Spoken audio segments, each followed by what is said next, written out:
시청자 여러분 안녕하십니까? 시사전망대 박종환입니다.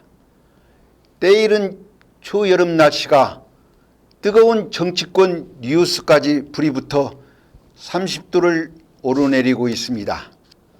그래도 코로나19 개인 방역 대비는 철저하게 준비해 주시고 백신 주사 역시 예약이 된 순서대로 한 분도 빠짐없이 맞아주시기를 바랍니다. 오늘도 중앙정치권 뉴스와 익산의 뜨거운 뉴스를 가지고 유쾌, 상쾌, 통쾌하게 여러분 곁으로 달려가겠습니다. 방송 아래 빨간 글씨 구독을 신청해 주시면 좋은 방송으로 진행하겠습니다. 오늘 첫 방송의 주제는 70년사 대한민국 헌정사에 유례가 없는 국회의원 102명의 원내 당대표 국민의힘 이준석 당대표 당선으로부터 시작하겠습니다. 이준석 당대표는 약간 36세로서 국회 경험도 없고 당선 경험도 없는데 이번에 총투표, 일반 투표, 당원 투표 총 합계해서 무려 43.82%를 얻었습니다. 차점으로 우리 나경원 후보는 37.14%, 무려 3선, 4선원 국회의원들을 선배들을 제치고 6.68%의 격차로 신의 이준석 당대표가 당선되었는데 이것을 보고 여야 정치권은 지금 각양각색으로 지금 불이 붙었습니다. 그 이준석 당대표는 10년 전에 박근혜 키즈라는 그 네임으로 박근혜 그 당시 대통령이 스카웃에서 한 10년 동안 정치 수업을 받아서 오늘날 내놓으라는 그 선배들을 제치고 당선이 되었습니다. 오늘 그 당선된 그 소감을 보고 저는 좀 많은 걸 느꼈는데 이준석 대표의 당선 소감을 보니까 10가지 그 재료를 가진 그 비빔밥 정치 얘기를 하면서 10가지 재료가 각자의 특색을 살린 맛과 식감과 또는 색깔 그걸 조화롭게 해서 그런 정치를 하겠다는 그런 소감을 듣고 저 역시 좀 이렇게 걱정을 많이 했는데 과연 이준석 당대표가 내년 2022년 대통령 선거에서 정권을 재창출할 수 있는 지상과제를 어떻게 해결할 것인가에 대해서 그 숙제를 많이 남겨놓고 있습니다. 그 젊은 이준석 당대표가 오늘 당선되는 것을 보고 제가 한번 그 헌정사를 한번 제가 조사를 한번 해봤습니다만은 50년 전에 그 40대 기술원 김영삼 후보 그 당시 신민당의 원내 총무였던 김영삼 그 원내 총무가 다음 대통령을 나오려고 그 당시는 이제 5.16 혁명으로 박정희 대통령이 집권해서 장기 집권을 하려고는 그 찰나에 김영삼 신민당 총무가 40대 기술원을 발표를 했어요. 김영삼 그 당시 원내 총무는 약관 42세였습니다. 그 여세를 몰아서 김대중 그 김대중 후보도 그 당시는 44세, 또 이철성 후보는 47세였습니다. 이 40대 기술은 세 분이 야당 대통령 후보로 출사표를 던지고 1970년에 그 대통령 후보 경선에서 1차 투표를 했어요. 그 1차 투표에서 그 대통령 후보가 결정이 안 되니까 2차 투표를 해서 2차 투표에서는 김영삼 후보, 김대중 후보 둘이 올라갔습니다. 이철순 씨가 떨어지고, 그러다 보니까 신민당의 유진산 총재는 김영삼 후보를 밀었고 이철승 후보는 김대중 후보를 밀었어요. 이 40대 기술은이 거기서부터 이제 원조가 이제 시작됐는데, 그래서 2차 투표에서 신민당 대통령 후보로 김대중 씨가 올라왔습니다. 이 김대중 씨가 약관 44세의 김대중 씨가 신민당 대통령 후보로 올라와서 박정희 대통령 후보하고 같이 이제 본 선거에 들어갔어요. 본 선거에 들어가서는 박정희 대통령 그 후보한테 94만 표라는 아슬아슬한 그 표차로 김대중 씨가 낙선을 하게 됐습니다. 제가 왜 오늘 그 이렇게 긴 설명을 하냐면은 50년 전에 이미 40대 기술인이 나오고 그 후에 우리 이준석 당대표가 더 그 신기록을 깨고 36세에 국민의힘 당대표가 됐다는 것을 말씀드리기 위해서 제가 긴 설명을, 부연 설명을 했습니다. 그렇다면은 이준석 국민의힘 당대표 과제는 무엇인가? 이거에 대해서 제 나름대로 분석을 하자면은 국민의당에 있는 안철수 그 대표, 또 원외에서 머물고 있는 윤석열 전 총장, 또 당내에는 뭐 유승민, 홍준표, 원희룡 등 이런 대선 후보들을 국민의힘에 어떻게 모여서 오픈 프라이머, 뭐 지금으로 말하자면 국민 경선이죠.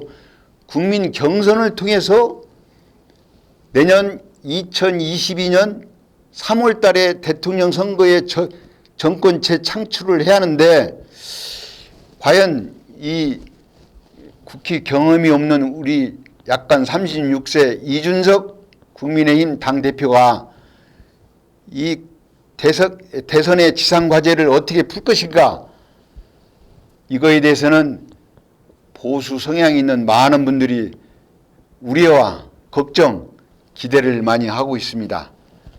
그래서 저 역시 그 보수의 성향을 갖고 있어서 좀 많은 걱정을 하고 있는데, 하여튼 기대 반, 우려 반, 이준석 국민의힘 당대표의 앞으로 선전을 기대 한번 해보겠습니다. 그렇다면은 민주당은 지금 어떻게 준비를 할 것인가? 민주당 송영길 대표의 리더십은 뭐고, 민주당의 대선 후보들은 지금 어떻게 움직이고 있는가? 제가 오늘 방금 방송하기 전에 뉴스를 보고 왔는데, 뭐 문재인 대통령도 뭐 해외 출장 가시기 전에 그 이준석 국민의힘 당대표한테 축하 인사를 전화를 했고, 또 우리 정치사에 큰 변화를 기대한다, 그런 축하 인사를 했다는 소리를 지금 방송을 지금 방금 좀 듣고 왔습니다만은, 그렇다면 우리 송영길 대표는 대표가 된 지 지금 한 달이 이상이 지났는데, 처음에는 그 많은 사람들이 민주당의 비문, 쉽게 말해서 당의 그 종합적인 그 여론을 듣고 하는 강성의 그는 그 친문이 아니고 비문으로서 많은 여론을 듣겠다고 출발을 했지만은 뭐 당명 빼고 다 바꾸겠다 이렇게 얘기를 했습니다마는 한 달이 넘었는데 그 송영길 대표의 리더십을 지금 보여주지 못하고 있습니다. 예를 들어서 얼마 전에 그 조국 법무부 장관이 조국의 시간이라는 책을 냈는데, 그 책을 내고 민주당 당원들마저도 하필이면 왜 이 시점에서 책을 냈냐. 또 특히 초선 의원들이 많은 불평, 불만을 하고 성찰을 하겠다는 그런 얘기까지 했는데도 불구하고 송영길 대표는 국민의 시각에 벗어나는 그런 또 온도차를 벌리는 또 그런 얘기도 했고, 또 최근에 민주당에서 국민 권익위에서 부동산 투기에 대해서 조사한 그 12명의 국회의원들, 부동산 투기에 관련된 12명의 국회의원들을 탈당을 한다. 이는 권유를 해서 탈당을 한 의원도 있고, 그런 권유를 받고 있는 의원이 있는데, 제가 보기에도 이 부동산 투기 12명 이 민주당 의원들은 보여주기식, 민주당에서 LH 사건 이후 부동산 투기가 국민들의 열화 같은 비판이 있으니까 보여주기식 그런 조사가 아니었나 그런 생각이 들어가요. 한 예를 들자면은 모 민주당 의원은 부모님 묘소를 만들기 위해서 땅을 샀다는 그런 의원들이 있고, 또 우리 또 익산 갑의 김수홍 의원 같은 경우에는 부모님으로부터 받은 그 땅을 등기를 해서 이번에 그 부동산 투기로 이렇게 지적이 돼서 탈당을 하라는 그런 권유를 받았는데, 내가 보기에도 이런 분들은 좀 소명할 기회를 주었는데 소명할 기회도 안 주고 조사를 해서 보여주기식으로 발표를 해서 했다는 것은 우리 국민들이 보기에도 이건 보여주기식이다. 우리 송영길 대표의 리더십이 문제가 있다. 저는 그렇게 생각합니다. 자, 그렇다면은 지금 국민의힘에서는 세대교체와 정권 교체를 위해서 이렇게 뭔가의 변화를 보여주고 있는데, 지금 민주당은 지금 과연 어떻게 할 것인가에 대해서는 지금 문제가 많이 있습니다. 지금 민주당 대선 후보들은 지금 이재명 후보, 이낙연, 정세균, 최근에 박용진 젊은 후보까지 이렇게 가세를 해서 이재명 후보와 이낙연, 정세균 후보는 각 지역에 포럼을 만들어서 각 지역의 조직 활성화를 지금 하고 있습니다. 여기에 박용진 젊은 후보는 최근 당 대통령 그 여론조사에서 5%가 올라왔어요.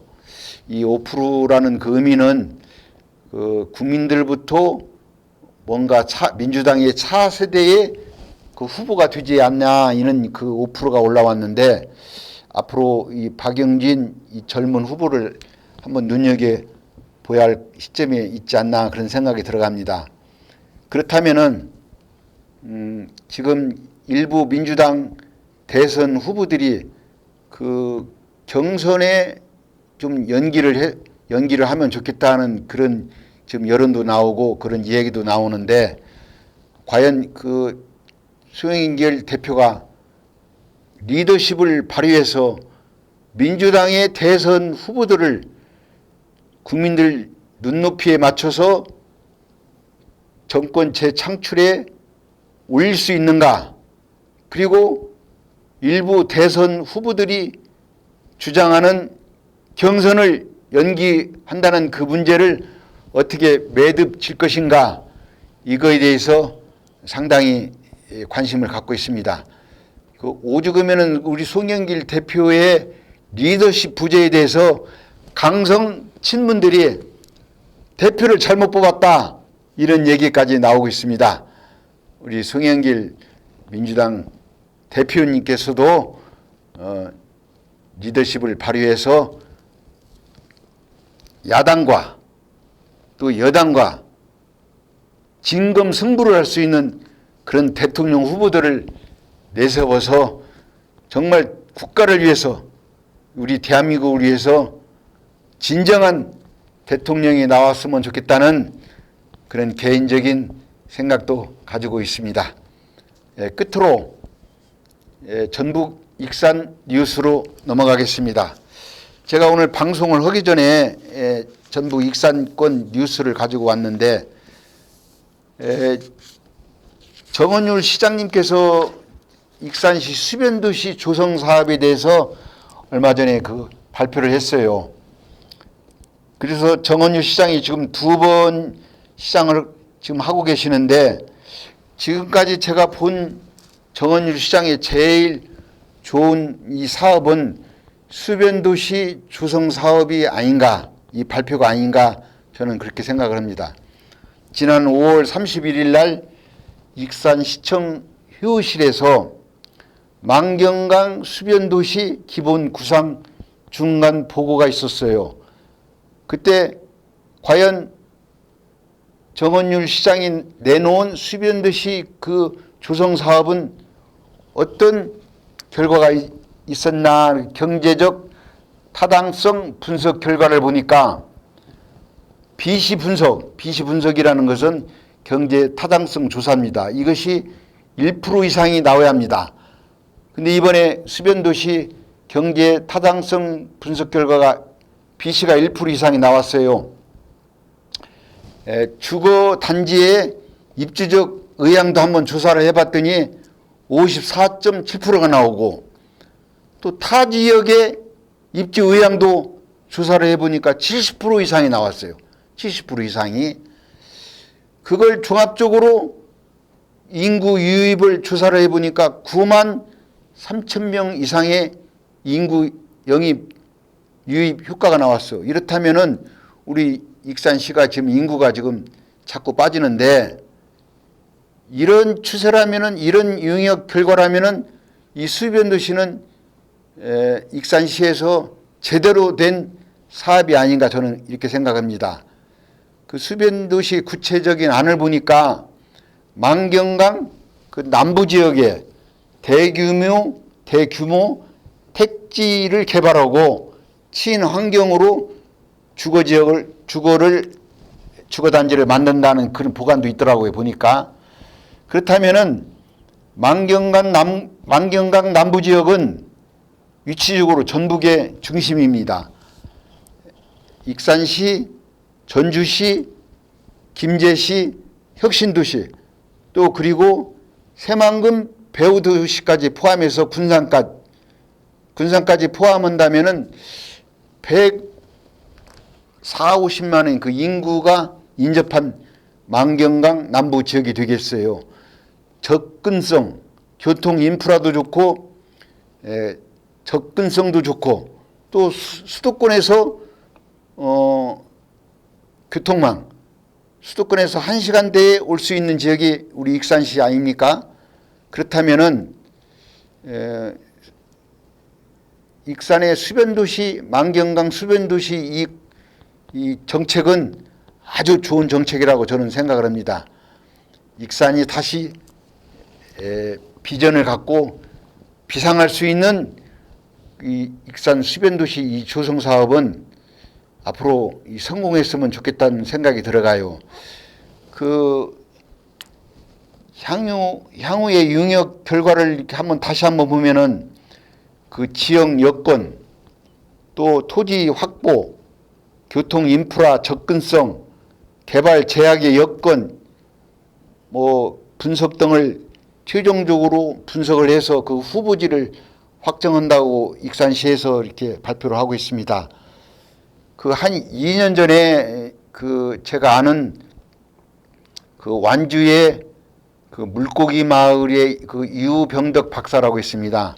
그 유병덕 박사가 2년 전에 익산시하고 농촌 휴양 레저도시 그걸 또 확대하면은 익산 농어촌 융복합 산업단지를 익산시와 MOU를 체결했어요. 한 2년 전에 체결해서 서울에 있는 민간 기업에 투자 유치를 하기 위해서 두세 군데 최근에도 좀 왔다 갔는데 만약에 이 완주 그 물고기 마을 유병덕 박사가 서울에 민자 유치를 시켜서 농어촌 휴양 복합 도시를 만든다는 그 계획과 익산시의 수변도시 조성사업 계획과 거은 대동소이합니다.